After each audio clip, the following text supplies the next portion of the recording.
My boyfriend, 26, and his brother, 29, had a very toxic relationship. His brother had issues and had to pay for insurance as part of his job, but then he died from drinking and falling down the stairs. So insurance paid out a $260,000 split between him and his mom. Dad abandoned them. So $130,000 each. Boyfriend said he didn't want the money and wanted to donate it to a charity. We've been together for 3 years, and for 2 of that I've paid the majority of the expenses. I make $90,000 a year and he makes $35,000.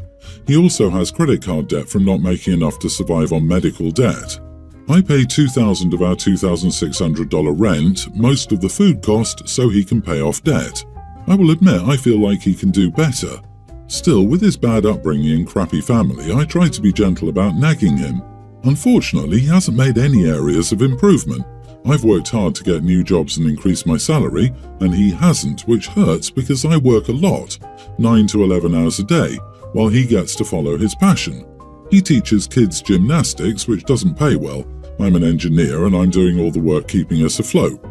So when he got the money, I said we should buy an apartment or use it to pay off his debt or save it. But he wanted to donate it, and I'm really hurt because he doesn't care that by doing that, I'm forced to keep working harder and harder to support us. Especially because our rent got legally increased to $2,900. So if we re-sign for the place, almost half of my money is going to rent. So I tried to explain that we need the money and he can donate a portion, but he needs to take care of our finances first, like I've been doing for years. But he's mad that I want to use his brother's blood money and accuses me of only seeing money when it's about doing the right thing. Of course, he only cares about doing the right thing while letting me do all the hard stuff, like paying all the bills and taking care of real life. His brother died almost a year ago, and he got the insurance money 6 months ago and hasn't helped out at all. I've already talked to him about everything I've written above, and he just ignores me. Last month I found he'd donated everything to the American Cancer Society. I found the tax receipt he got from donating. While it's a good cause, it doesn't help our finances. I was so angry that I was left paying for everything so he could feel noble. I've told him he needs to start paying half the rent and food, and I'm no longer subsidizing him.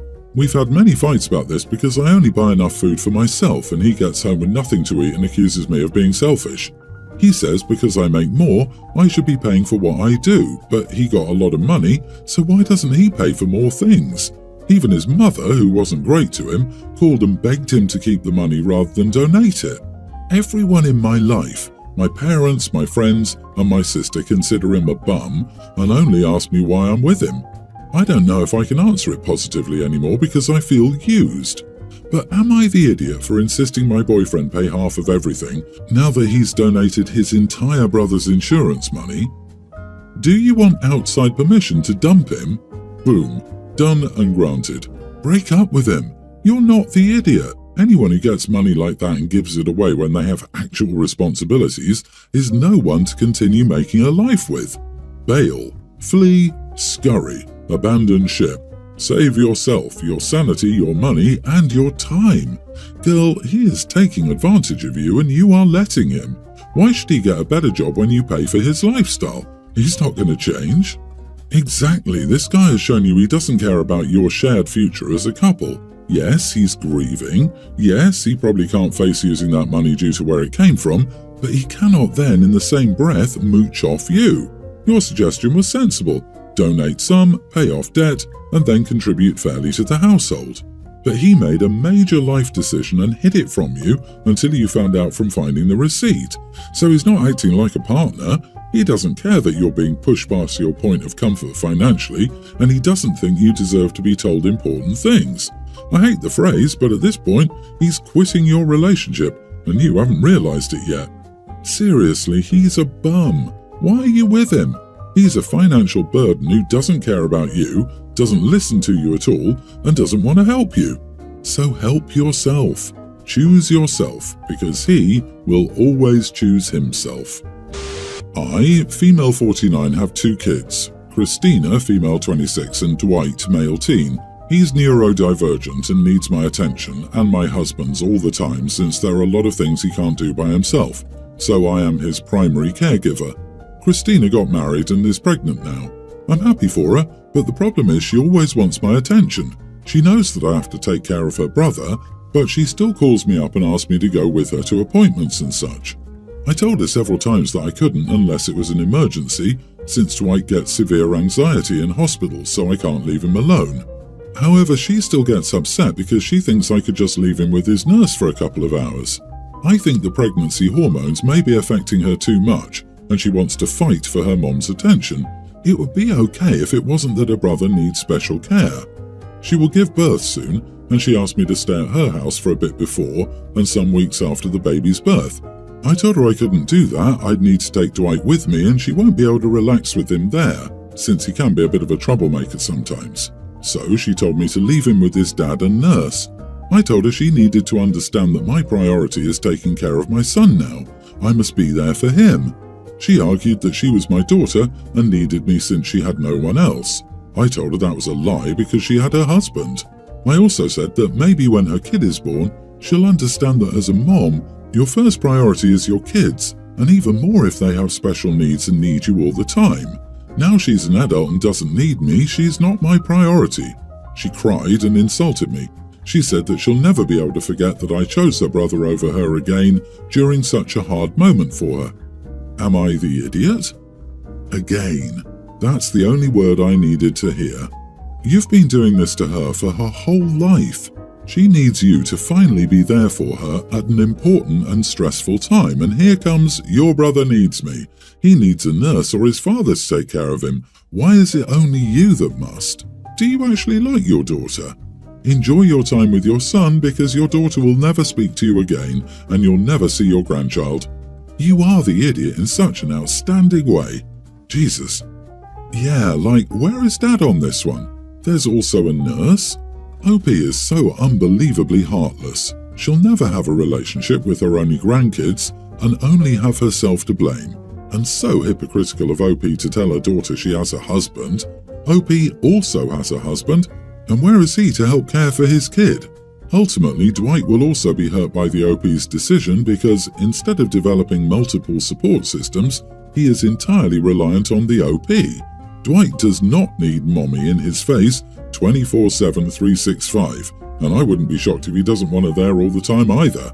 Something tells me she's not doing all this for him. This hurts my heart so badly. I assume she's come second since your son was born. She wants her mom, and you are so dismissive of her. This is your last chance. I went through the same thing with my mom. I gave her one last chance to be my mom when my first was born, and she blew it. Honestly, we're better off without her. I'm sure we'll hear from you again about your missing reasons. Opie, just be honest and tell her that validating your savior complex is far more important to you than she'll ever be. She'll be fine. She won't even care about it after going no contact with you. Hope you're ready to get put in a home when you're older. Guaranteed she won't want to take care of you. I, 33 female, am currently house training my puppy. He's great about holding and sleeping through the night as long as it's a calm environment. My boyfriend stays over every weekend. He knows my schedule and how I've been operating. Last Saturday, my boyfriend, 37, wanted to hang out with his friends at a rooftop bar downtown. I decided to stay home. He asked if he should come back to sleep over or not, and I said he could as long as he didn't come home super late. He said he wouldn't be long and would be back by 8 p.m. He left at noon and left his backpack there since he'd return. I didn't hear from him all day until about 7 p.m. when my boyfriend said he was leaving soon. Then, for the next 3 hours, my boyfriend kept saying he would be leaving soon or getting ready to leave. He would lie and say he was walking to the train, but 45 minutes later, when he still wasn't, I messaged to see where he was, and he said they were still hanging out. This behaviour was triggering for reasons I won't get into based on past incidents, and I felt like he was screwing me around. At 10 p.m, I was really aggravated and felt like an idiot waiting around. Also, I didn't want my puppy to wake up and get excited and confused, plus potentially have an accident when my boyfriend strolled in at God knows what time, and then I would have to take him out. We're in a night routine that has worked for us, and I don't want to mess with it. So when my boyfriend said yet again, getting on the train soon, I texted back and said, don't come back here, go home, I'm going to sleep. My boyfriend didn't reply. The next day came to get his bag and left without barely saying a word. Afterward, he texted me saying I left him stranded and just ripped me to shreds. Since then, I haven't heard from him, it's been a week, and I'm getting the silent treatment. After thinking about it, I realised he must have left his house keys in his backpack. How was I to know? I wish he'd just told me that instead of immediately turning silent on Saturday night when I told him not to come back here. If he needed his keys, I would have left his bag outside my door. So the lack of communication and immediately turning sullen, I don't get it. Am I the idiot? I kind of feel like a witch based on my boyfriend's treatment of me right now, so maybe I was being unnecessarily harsh and unreasonable. Not the idiot, he's 37? Oh good lord. Your 37-year-old boyfriend is acting like a baby. Also, a red flag you should definitely reconsider, especially with the lack of communication on his part. Then he proceeded to give you the silent treatment, then proceeded to rip you apart when all he had to do was communicate his keys could have potentially been in the bag. I seriously thought this was a high school relationship based on the boyfriend's behaviour. Then I rechecked his age. Embarrassing behaviour from a 20-year-old, never mind a grown-down man. Sis, dump him. You can do better. Girl, he's playing you. Wake up. Whose house did he go to if he couldn't get into his own? My guess is he did something to feel guilty about in addition to lying to you multiple times. He thought you would call him out, so he went offensive, using his rage to deter you from asking what was going on the prior night. Find a man who treats you like the partner you deserve. Update. Thanks for the responses, everyone. I broke up with him today. We've been having problems for a while and this was the final straw. After I texted him, I was done. He sent me a novel saying the same old BS and blaming me like usual, saying that I left him stranded without warning, blah blah. I didn't even bother reading the rest. I deleted and blocked him. He's such a loser. I'm sorry I wasted so much time in this relationship. I, female nearly adult, have a twin sister who passed away almost a year ago. She was my best friend and losing her felt like I lost part of myself. It feels like a part of me is missing. I've been in therapy, which has helped me a lot. My parents, though, haven't been doing well. They argue a lot, which rarely ever happened before. It's made being at home difficult. Being a twin means my sister and I share a birthday. Yesterday was our birthday. I ended up missing school because I didn't think I would have been able to concentrate. My parents understood, so they let me stay home. They didn't wish me a happy birthday or buy me a present. They knew what day it was, though. So I laid in bed all day. A few hours after the usual time school got out, a few close friends of both my sister and me came over with cupcakes, balloons and presents. It honestly made me so happy my friends did that. We were in the basement, just hanging out and talking, when my mom yelled for me to come upstairs. She asked what was going on and I explained what happened. She said, I can't believe I want to celebrate without my sister. I said, well, it's my birthday too and I miss my sister so much. Today's been hard for me, but you and Dad act like today isn't our birthday. You still have me. You should still acknowledge I'm here and try to support me. She got mad and called me selfish. We haven't talked since. It was very hard having my birthday without my twin, but to help me, I feel like I can't just act like this day isn't happening. Plus, I know my twin would want me to still celebrate. Not the idiot. First, I am sorry for your loss, but I cannot imagine your sister would want you to live a life of mourning, hoping she was there in spirit. But it seems your parents are not handling things well, and please don't let them hold you back. Maybe try to let them mourn in their own way, but they certainly need to incorporate therapy into their process.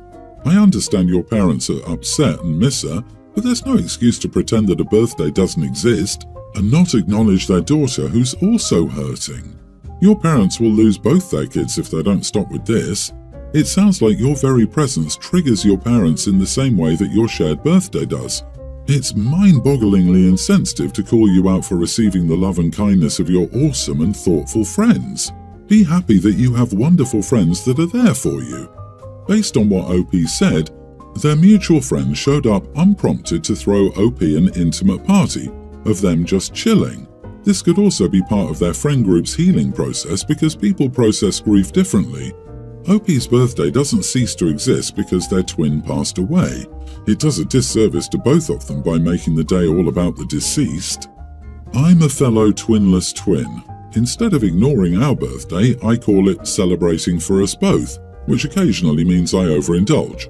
On the flip side, I have another twinless friend that tries to ignore his birthday. It's not about what your parents think. This is about you and how you choose to honor your twin and your day. My girlfriend, 24, and I, 31 male, have been together for almost a year. Our relationship has been great up until now, and we're in it for the long term. We don't live together yet. My girlfriend lives in an apartment with some roommates, while I live in my house that I bought 2 years ago. About 6 months ago, my younger sister, 19, started to attend a college in the city about a 20-minute walk from my house. My sister is more introverted and doesn't like the typical college life of living in a dorm with other people and being surrounded by partying and alcohol. Since I live close by, she asked if she could move in with me for her first year until she met other people she would be comfortable with sharing an apartment. My house is pretty big, so there wasn't any reason not to let her stay with me. So she's been living with me for almost half a year. She has her room on the second floor that was previously empty, while I do everything on the ground floor and first floor. My girlfriend has been talking a lot about moving in together recently, and I'm entirely on board with that. We were even making specific plans on when she could move in. Everything seemed to be going smoothly until she, out of nowhere, asked me when I would make my sister move out so that she could move in. I told her that my sister would move out eventually, but that she wasn't moving out for at least 6 months and might even stay longer if needed. There was plenty of room for the three of us without getting in each other's way. This somehow riled my girlfriend up, and she started telling me that she didn't want anybody living with us and that my sister needed to be an adult and live independently. I told her that I'd promised my sister and that I was not going back on my word. This turned into an argument, with her telling me that she wanted us to live alone with nobody else around and me explaining that I couldn't leave my sister hanging. I tried to reason with her, but she kept repeating this, so I told her that I was not making my sister move out regardless of what she was going to do. Finally, she got emotional and told me that I was choosing my sister over her and that what I was doing was wrong. Am I the idiot? Not the idiot. Your girlfriend is showing an egocentric lack of family sense which should make you think twice about continuing the relationship if she's already this petty and entitled about getting rid of your 19-year-old sibling. Definitely put any plans for a future with her on hold and reconsider whether this is truly the only red flag. Sorry dude, I think she really likes your house, not you. Really think about what your girlfriend is showing you. So far, she has been the lovely girlfriend until she has you hooked in. She feels entitled to get rid of your sister from your house. She really is selfish and it's showing. If it was me, I couldn't look at her the same way again. OMG, you've been dating this person for almost a year, which is to say less than a year. Your sister, on the other hand, is your sister. She's your family. If someone you've been with for less than a year puts you in a situation where you have to choose between them and an immediate family member, you absolutely should choose your family. My response would have been something like, I'd rather not be in a position of having to choose between you and my family, but if you create that situation, of course, I will choose my family. Good luck, OP.